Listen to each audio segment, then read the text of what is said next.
Delimitation must remain true to both representation and federalism. By calling for an all party meeting on March 5 to discuss the delimitation exercise, Tamil Nadu Chief Minister M.K. Stalin has sought to stir up a national debate.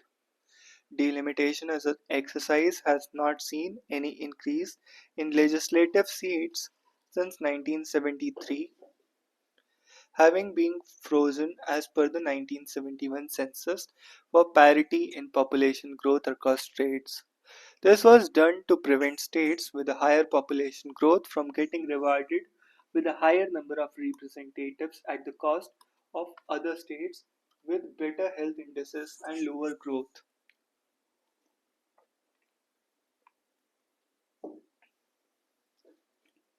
The 84th Constitutional Amendment Act has stipulated that delimitation exercise would be based on the first census after 2026. Is the Union government inexplicably delaying the census exercise to allow for the delimitation exercise to be held earlier?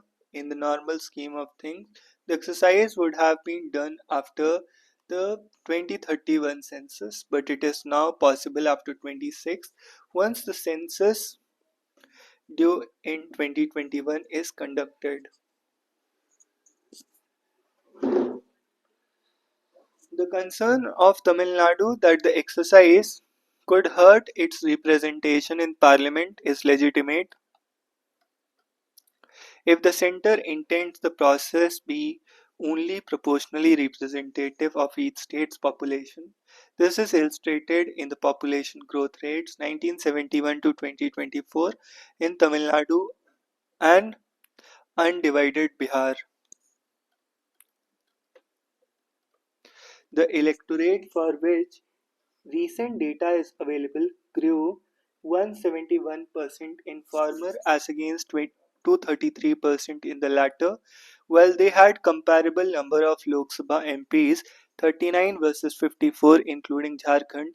If delimitation was held and constituencies redrawn to match population growth, and even if the overall Lok Sabha tally was increased, the final number of Tamil Nadu would clearly be much lower than Bihar's. Other states with reduced fertility rates such as Kerala and Karnataka will also be affected. Home Minister Amit Shah has said that there will be no reduction on a pro rata basis for southern states and that they would get their rightful share, but there has been very little clarity on whether this would mean their population of representatives will be retained after delimitation. The significant increase in population since 1973 should lead to an increased number of representatives and therefore a higher number of seats, especially in North India's highly populated states. Yet, the equally important principle of federalism should suggest the need for the proportions of representation to be maintained to keep the balance of power across intact across states. More importantly, the government must expedite the census just to allay concerns that it has been delayed to facilitate an earlier and controversial delimitation.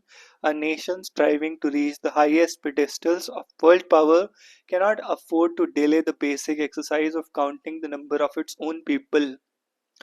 Donald Trump's past plans for peace seems a part of neo-colonial agenda.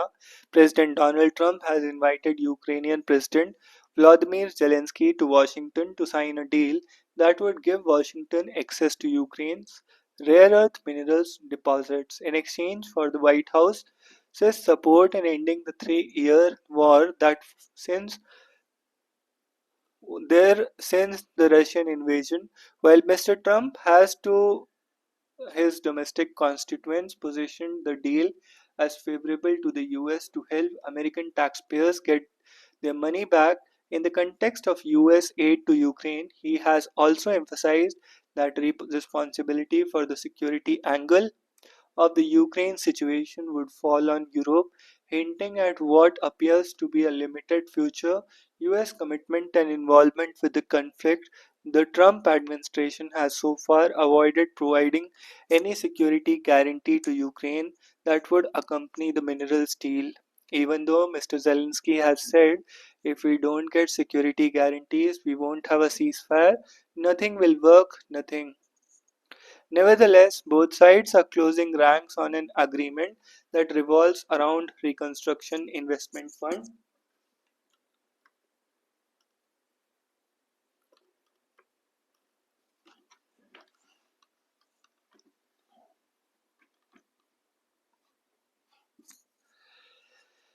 Reconstruction Investment Fund, towards which Ukraine would be required to contribute 50% of all revenues earned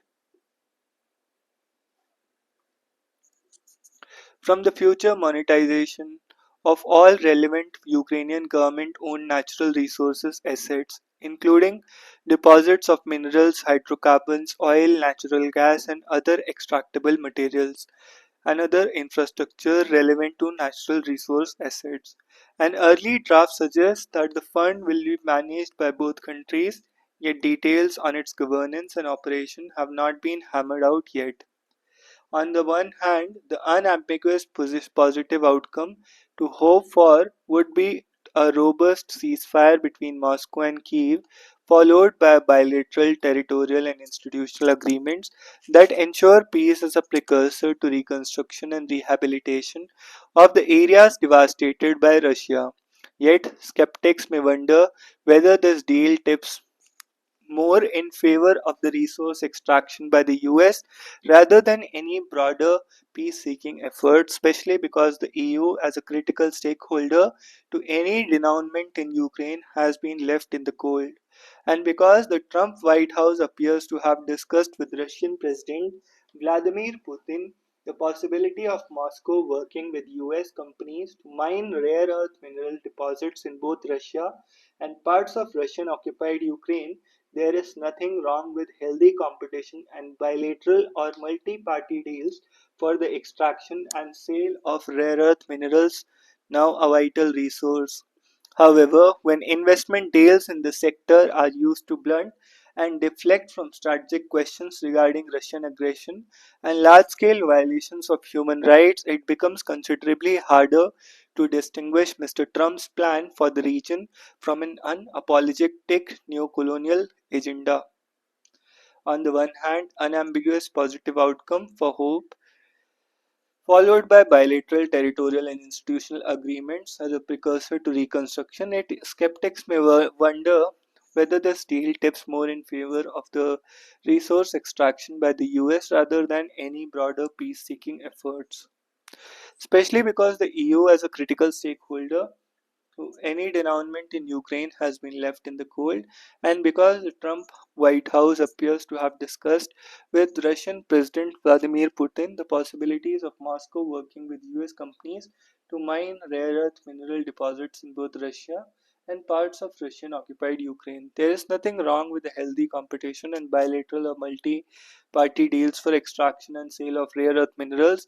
However, when investment deals in this sector are used as blunt or deflect from strategic questions regarding Russian aggression and the large scale violations of human rights, it becomes considerably harder to distinguish Trump's plan from the region for the region from an unapologetic neo-colonial agenda. Delimitation in the South, instead of indulging in what looks to be the verbal statistical jugglery and dismissing genuine concerns flagged by leaders of the southern states about the possibility of losing out to northern states, the center needs to do more. It would do well to give an ironclad guarantee to the South on one count that the pro rata basis is based on 91 census and not on the basis of population. The southern states should not be outmaneuvered by the center and have unfair electoral advantage being granted to northern states. The statement that the seats for the southern states will not shrink is not the same thing saying that seats in the northern states will not increase. A delimitation exercise should not lead to unhappy prospect of reduced representation in both houses of parliament. India's southern states are more developed than those in the north. Delimitation should ensure that states' population significantly influences the allocation of central funds. It should not impact their financial heft. To uphold the principle of cooperative federalism, the best option would be to put the exercise of delimitation on hold till all states reach a goal of lowered TFR of 2.1 or even lower. The delimitation exercise will increase the number of representatives, also adding to the financial burden on the exchequer. However, with a significant percentage of serving Lok Sabha members facing criminal cases, some of them involved in serious offences, the expansion raises concerns about the quality of governance more than representation. We also have legislative sessions being marred by disruptions and pandemonium, with little meaningful discussion on crucial bills without electoral reforms such as barring serious offenders from contesting and enforcing parliamentary discipline. An increase in House strength will only worsen disruptions, waste public funds, and hinder meaningful policy making. India's rapid urbanization is causing expansion of human settlements into areas that were once exclusive wildlife habitats. Conflicts with the wildlife have reached unprecedented levels, leading to retaliatory animal killings. Mitigation of human wildlife conflict is thus becoming one of the major concerns for wildlife managers and scientific community. It is necessary to address the issue in a holistic manner. Trump 2.0 and the new matrix of the India-US defense ties. Prime Minister Narendra Modi's brief and official working visit on February 13, 2025 to the United States has rightfully got a lot of attention. Among other things, it managed to give push to a US India bilateral defense engagement. Defense acquisitions will certainly expand interoperability, as joint statement underscored. Among the agreements announced is India likely to be proceeding with the purchase and co-production of the Javelin anti-tank guided missile, Stryker infantry combat vehicles. Co-production of Javelin and Stryker will boost domestic manufacturing and integrate India into a supply chain of these systems. In addition, India is to buy six more P-81 maritime patrol aircraft to augment Indian Navy's maritime domain awareness. New Delhi and Washington will sign a new 10-year framework for the US-India Major Defense Partnership in 21st century, collaboration in unmanned aerial vehicles and autonomous systems, which include contracts underway between Anduril Industries and the Mahindra Group and co-development of L3 Harris and Bell of active towered array systems. ATAS received a further boost under the fresh initiative announced by the Mr. Modi and Trump, dubbed the Autonomous Systems Industry Alliance Asia. Greater cooperation following the review is possible in undersea systems and fifth generation fighter aircraft, as well as accelerated cooperation in space, air defense, and anti tank missiles. India and the US have also agreed to review the existing regulatory regime in arms transfer for more synergy in defense trade, maintenance, repair, and overhaul, and critical initiations of negotiation for a reciprocal defense procurement agreement. Under this, both countries will align their acquisition mechanisms and foster a mutual supply of defense services and goods. All these announcements augur well for deeper defense cooperation between the two countries. However, challenges persist. One of the critical elements missing in this joint statement was virtually no mention of the urgent delivery of the General Electric Aerospace F404 engines for the India-made Tejas Mark I fighter, or the delivery of the eventual 80% technology of transfer of technology to India's HAL for the more advanced GE 414 to power Mark II variant. Second, Mr. Trump in the joint press conference did reiterate the possibility of New Delhi purchasing the F-35 Lightning II fighter aircraft. Integrating the F-35 would be most difficult to pull off as the Indian Air Force has too many persistent gaps, which is struggling to fill. The IAF's capability, especially in the domain of offensive combat air power, require an infusion of ongoing yet delayed integration of several fighter aircraft geared for offensive and defensive air, counter air, and ground attack missions. These capability deficits include inducting the Tejas lightweight Mark 1A, and Mark 2 jets, which are expected to serve as replacements for MiG-21 squadrons, most of which have been retired. The absence of any word in the joint statement on General Electric engine supply for the Tejas is a cause of concern due to dwindling number of IAF fighter squadrons. There is also an effort to revive the medium multi-role combat aircraft project for the 114 multi-role fighter aircraft. The project, which was first initiated in the year 2000, underwent several changes till 2004. A new process began in 2007 that led to the Assault Rafale being selected in 2011-12 for the supply of 114 fighter jets following an extensive and rigorous evaluation. French diluted their commitment to technology of transfer after expressing skepticism about Hull's capacity to meet the rigorous technical standards necessary to build the aircraft. Negotiations tapered off because New Delhi was not ready to pay for the cost of the jets or accept France's terms, eventually settling for 36 Rafale fighters in flyaway condition for an $8.8 billion as part of the government to government contract. In this context, the Trump administration's latest offer of F-35 is not new, as the late Ashton Carter, who was the defense secretary under the Obama administration, has made similar bid to sell the fifth generation fighter, but it would come without an offer of co-production or transfer of technology, even if the unit cost of F-35 jets is currently pegged at $80 million a plane. In contrast, India purchased the Rafale for 244 million apiece, but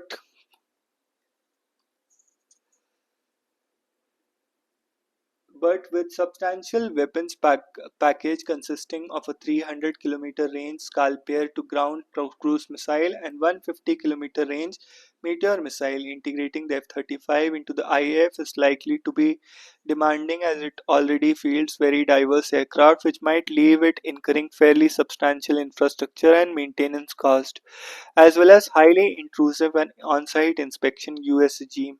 More consequentially, the IAF and the Government of India will need to consider potential American restrictions on the use of F-35 that may come with its sale. In a nutshell, while US-India defense cooperation has acquired stable momentum, there are still some of the challenges that both sides need to address. The Modi-Trump engagement has prepared a template which should now be used by both sides to move quickly on key deliverables. A process where free and fair elections will be a casualty. The Chief Election Commissioner and other election commissioners' appointment conditions of service and terms of office Bill 23 was the first law enacted by Parliament under Article 324, Clause 5 of the Constitution, dealing with the appointment of Chief Election Commissioner and election commissioners. Law was made in response to a Supreme Court of India order of March 23, according to which CEC and ECE should be appointed on the basis of recommendation made by a high-powered committee comprising the Prime Minister, Leader of Opposition, and Chief Justice of India. This was to be made as an interim measure until Parliament made a law on the subject. As a matter of fact, in the past, the CECs and the ECs were always appointed by the President of India on recommendation of the Prime Minister. This was found to be an unsatisfactory situation by the court, as it would affect the impartiality of the Election Commission of India, which is constitutionally tasked with conducting elections in a free and fair manner. Although the government made the new law as per the direction of the court, in the committee it replaced CGI with a cabinet minister to be nominated by the Prime Minister, who chairs the three-member committee. LOP is the other member. The law has been challenged on the ground that provisions relating to composition of the selection panel violates the direction of five-judge bench. The Constitution bench was headed by Justice Joseph. The new law provides for a search committee headed by a law minister and two senior bureaucrats in the union government, which will prepare a list of 5 persons for the committee to consider. Names found eligible by the search committee will have not been made public. Anyway, the senior-most EC has been chosen to appointed as a CEC by the two members of the committee, namely the Prime Minister, Home Minister. LOP puts in dissenting note wanting the selection to be put off till the court has considered the challenge to the law. As it happened, the decision was taken by the majority in the selection committee. It must be said that for the procedure laid down in the law has been complied with. Subsequently, the appointments of CEC and another EC have been officially notified. No, now that of the appointment of the CEC and ECs have come up for hearing in the court, there are certain constitutional issues which need to be highlighted. The Constitution of India has vested the entire responsibility for conducting of elections to Parliament and state legislatures. Plenary powers for effectively discharging this responsibility has been also conferred on this body. The court in Election Commission of India versus State of Tamil Nadu, while dealing on the question of powers on ECI, stated, Election Commission of India is a highly constitutional authority charged with the function and duty of ensuring free and fair elections and purity of the electoral process. The plenitude of the Commission's power correspond to the high constitutional functions. There are many judgments that lays the stress on the duty of ECI to ensure free and fair elections. To conduct such a massive election while ensuring that it is free and fair demands that ECI should have persons of unimpeachable integrity with proven competence and absolute impartiality in heading it. The most crucial part of this law is that composition of the select committee, which is chaired by Prime Minister, has LOP and Cabinet Minister. Section 7 of the Act says President shall appoint the CEC and ECs on the recommendation of the Select Committee. Mandatory for the President to appoint the President, persons recommended by a Select Committee. The most serious infirmity. Thus, the Select Committee has the final say who should be appointed as CECs and ECs.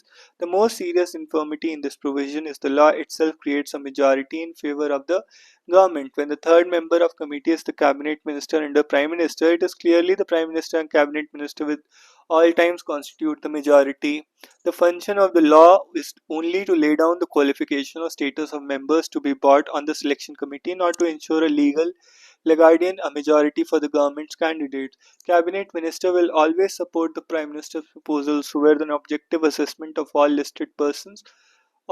listed persons by such a committee. The majority opinion in any committee emerges through discussion among independent members, which cannot be predicted beforehand. Another serious infirmity is that chairperson nominates one of the members, namely Cabinet Minister. These infirmities make this law constitutionally unsustainable because the provision related to composition is arbitrary. Thus, this provision may violate Article 14. Besides, the selection of CEC and ECs has a vital bearing on the conduct of free and fair election. The Supreme Court will have to take the hard look at this law. So that's all in this one. See you in the next.